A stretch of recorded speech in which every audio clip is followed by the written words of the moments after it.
ఉక్కు మిట్టలకు దక్కు కార్మికుల నిరసనలు ఏ రకంగా చూడాలి?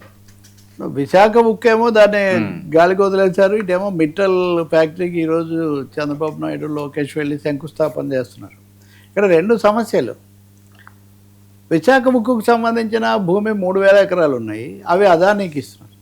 అదానీకి అంటే నేరుగా ఇవ్వటం కూడా కాదు, అంతకుముందు అదానీకి ఇచ్చారు, ఆయన వినియోగించలేదు. ఇప్పుడు గూగుల్ పేరుతో అదానీకి ఇస్తున్నారు.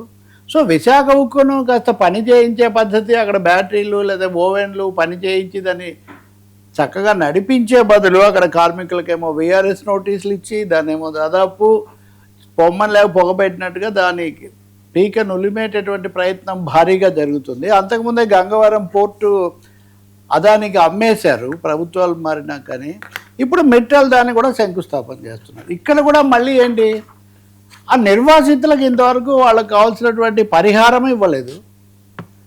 8 లక్షలు ఎంతో ఇస్తామని చెప్పారు, అది కూడా ఇవ్వలేదు. కనీసం ఈ రోజుల్లో మేము ఇల్లు కట్టుకోవాలంటే 25 లక్షలైనా ఉంటే కానీ చాలదు అని వాళ్ళందరూ అడుగుతుంటే అదేమీ చేయకుండా విశాఖలో భూములేమో అదానికి అప్పగించి ఆ పక్కనే పేదల భూములేమో తీసుకొని వెళ్ళి మిట్టల్కి అప్పగించేస్తున్నారు.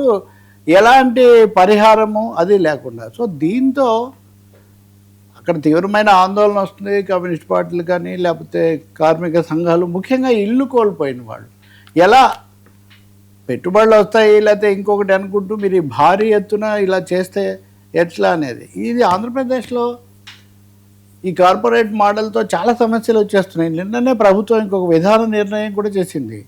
ఈ 22A అనుకుంటా కదా, ఆ భూములను 22A 70,000 ఎకరాల పైన ఇవి పూర్తిగా ఏపీఐఐసికి ఇచ్చేస్తున్నాము, చాలా రోజులుగా ఇవి నిషేధం. అంటే ఇంతకుముందే 1,00,000 ఎకరాల పైన ఎంతో ఇచ్చారు, ఇప్పుడు మళ్ళీ 70,000 ఎకరాలు. వీటికి ఎవరు ఎక్కడ చర్చ జరిగింది? దానికోసం ప్రభుత్వం ఇచ్చిన వివరణ కూడా ఏమంటే, ఈ భూముల మీద పూర్తి హక్కు ఇవ్వకపోవడం వల్ల వాళ్ళు అప్పులు తెచ్చుకోలేకపోతున్నారంట.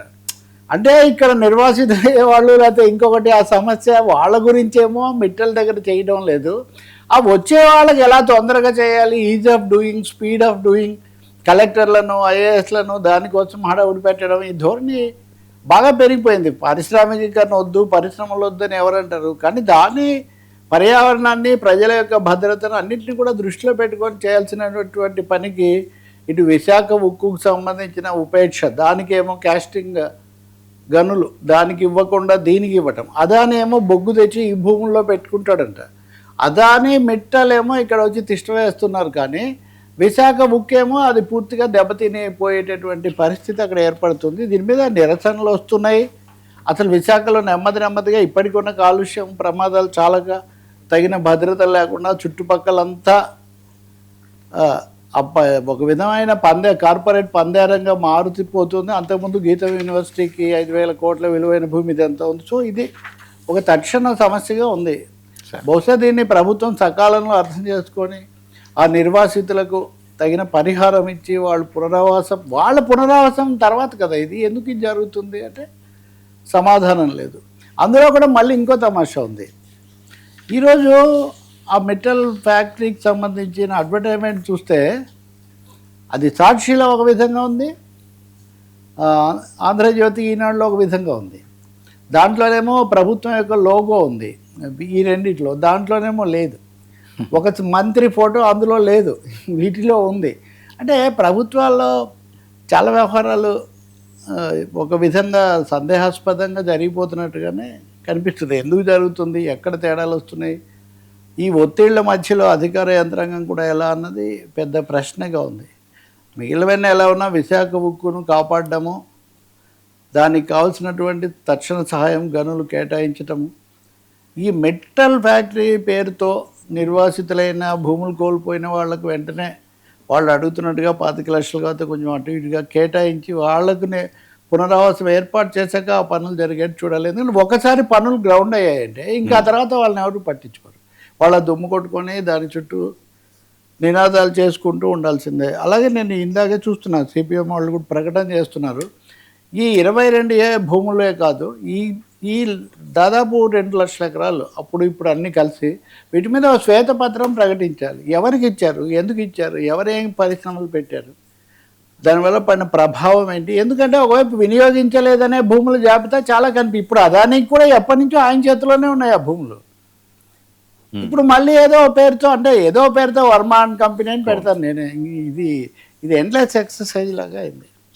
ఈ కార్పొరేట్ పందేరం నుంచి ప్రభుత్వ భూములు, పర్యావరణం, దానికి ఒక రక్షణ చేస్తే చేయండి, కానీ కట్టుదిట్టంగా నిబంధనల ప్రకారం, అలాగే ప్రజా సంక్షేమం కూడా దృష్టిలో పెట్టుకొని చేయాల్సిన అవసరం ఉంది.